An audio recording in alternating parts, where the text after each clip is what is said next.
Good morning friends. અગાઉના વિડીયોમાં આપણે મુખ્ય ક્વોન્ટમ આંક અને ગૌણ ક્વોન્ટમ આંકની ચર્ચા કરી. ગૌણ ક્વોન્ટમ આંકની વેલ્યુથી પેટાકોષ નક્કી થાય છે અને દરેક પેટાકોષના જુદા જુદા દિક વિન્યાસ એટલે કે ઓરિએન્ટેશન હોય છે. દિક વિન્યાસનો અર્થ એમ થાય કે અમુક દિશા કરતાં અમુક ચોક્કસ દિશામાં ઇલેક્ટ્રોન મળી આવવાની સંભાવના વધારે હોય છે. તો આ દિક વિન્યાસની કિંમત ચુંબકીય ક્વોન્ટમ આંકથી નક્કી થાય છે, જેને એમએલ વડે દર્શાવવામાં આવે છે. એટલે કે આનાથી કક્ષકના દિક વિન્યાસ નક્કી થાય છે. આનું મૂલ્ય જે છે એ એલ ઉપર આધારિત હોય છે. તો આનું મૂલ્ય મેળવવું હોય તો એના માટેનું સૂત્ર છે એમએલ બરાબર -L થી +L. હવે પેટાકોષ એસ માટે એલની વેલ્યુ મળે છે 0 અને એના માટે ચુંબકીય ક્વોન્ટમ આંક એમએલની વેલ્યુ મળશે ખાલી 0. અહીંયા આગળ આ સૂત્ર -L થી +Lમાં તમે L બરાબર 0 મૂકો એટલે એમએલની વેલ્યુ અહીંયા આગળ 0 મળશે. હવે એસ કક્ષકનો આકાર જે છે એ ગોળાકાર છે. એનો અર્થ એવો થાય કે કેન્દ્રમાંથી બધી દિશામાં ઇલેક્ટ્રોન મળી આવવાની સંભાવના હોય છે. એટલે એમાં જુદા જુદા દિક વિન્યાસ હોતા નથી, એક જ પ્રકારનો દિક વિન્યાસ હોય છે. એટલા માટે અહીંયા આગળ પેટાકોષ એસ માટે એલ બરાબર 0 માટે એમએલની વેલ્યુ એક જ મળી છે અને એ છે 0. પછી એલ બરાબર 1 માટે પેટાકોષની સંજ્ઞા છે પી અને એના માટે એમએલની વેલ્યુ મળે છે -1, 0 અને +1. અહીંયા આગળ તમે મૂકો એલ બરાબર 1 એટલે -1 થી +1, તો એ થશે -1, 0 અને +1. એટલે ટૂંકમાં પી પેટાકોષ માટે ચુંબકીય ક્વોન્ટમ આંકનું મૂલ્ય મળે છે -1, 0, +1 એટલે કુલ 3 વેલ્યુ મળે છે. તો 3 વેલ્યુ મળે છે એ એટલા માટે મળે છે કે પી પેટાકોષ છે એનો દિક વિન્યાસ જુદો જુદો હોય છે. પી પેટાકોષનો આકાર જે છે એ ડંબેલ આકાર છે. તો અહીંયા આગળ એક સીમા સપાટી આકૃતિ જે છે એ એક્સ અક્ષ ઉપર દિક વિન્યાસ પામે છે, તો તેને આપણે પીએક્સ કક્ષક તરીકે ઓળખીશું.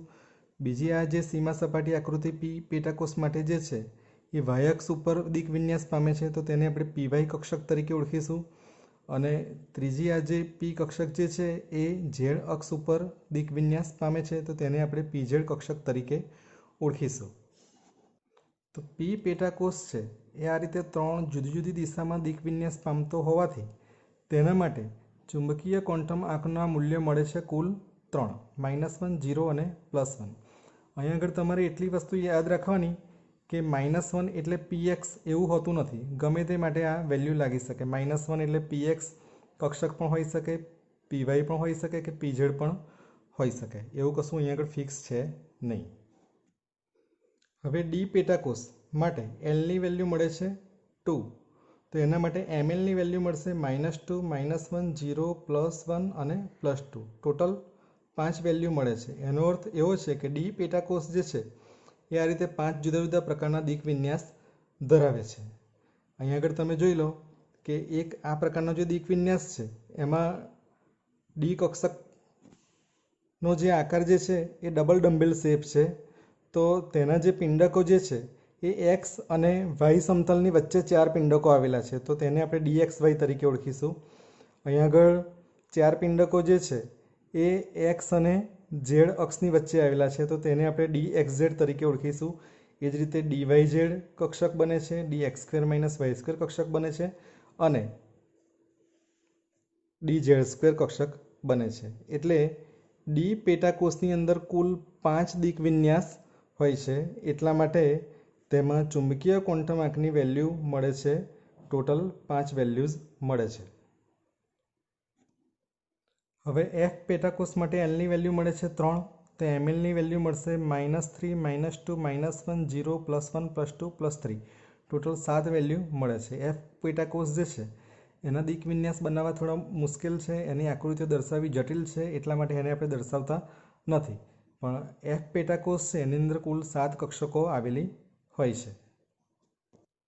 આમ એસ કક્ષક માટે એમએલની વેલ્યુ આ એક જ મળે છે. પી કક્ષક માટે એમએલની વેલ્યુ કુલ 3 મળે છે. ડી કક્ષક માટે એમએલની વેલ્યુ કુલ 5 મળે છે અને એફ કક્ષક માટે એમએલની કુલ વેલ્યુ મળે છે 7.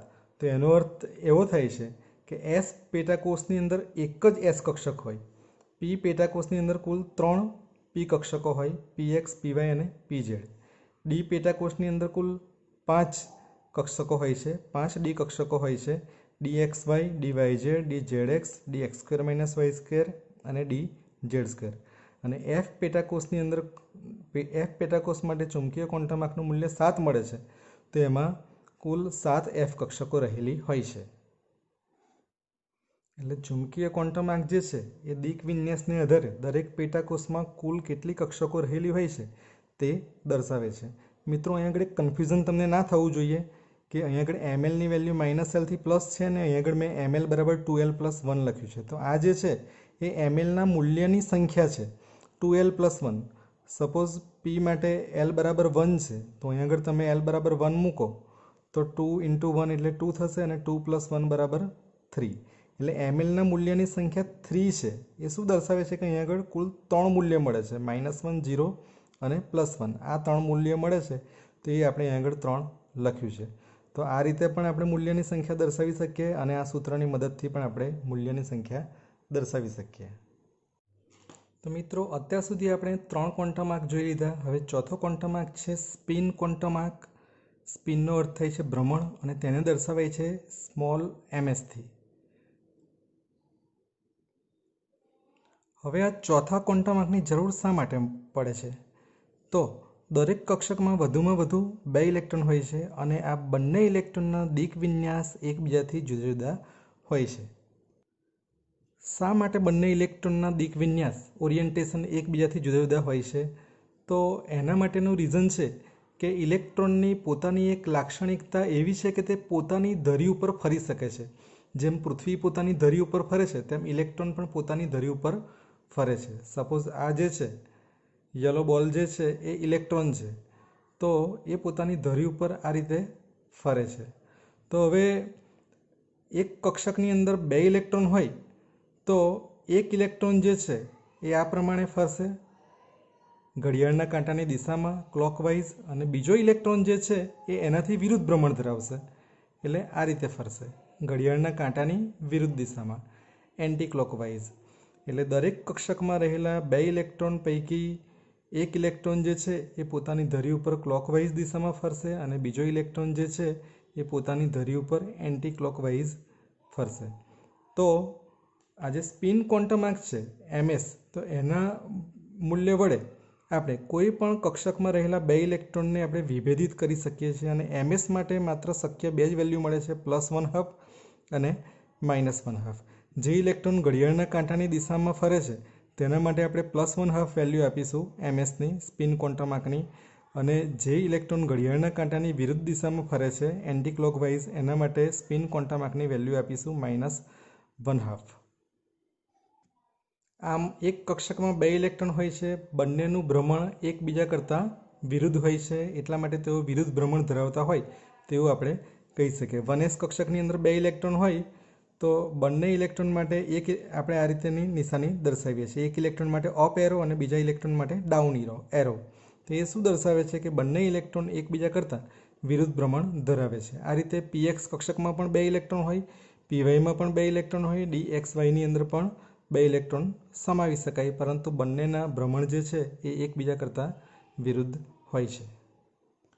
એટલે જો સ્પિન ક્વોન્ટમ આંકનું મૂલ્ય તમને ખબર પડી જાય તો ઇલેક્ટ્રોન વિશેની તમામ માહિતી તમને ખબર પડી જાય. તે કયા કોષમાં રહેલો છે, કયા પેટાકોષમાં રહેલો છે, તેનું દિક વિન્યાસ કયું છે અને તેની પોતાની કઈ ધરી ઉપર એ ભ્રમણ કરે છે તે પણ માહિતી આપણને મળી જાય. તો મિત્રો, આ જગ્યાએ આપણો ક્વોન્ટમ આંક વિશેનો ટોપિક પૂરો થાય છે. 4 ક્વોન્ટમ આંક જે છે, મુખ્ય ક્વોન્ટમ આંક, ગૌણ ક્વોન્ટમ આંક, ચુંબકીય ક્વોન્ટમ આંક અને સ્પિન ક્વોન્ટમ આંક જે છે એના વિશે જાણવું તમારે ખૂબ અગત્યનું બને છે. એ તમને ખબર પડી જાય તો ઇલેક્ટ્રોન રચના તમારા માટે સમજવી ખૂબ સહેલી થઈ જાય. જો તમને આ વિડીયોઝમાં કોઈ ડાઉટ હોય તો તમે કોમેન્ટ સેક્શનની અંદર મને પ્રશ્ન પૂછી શકો છો. Thank you.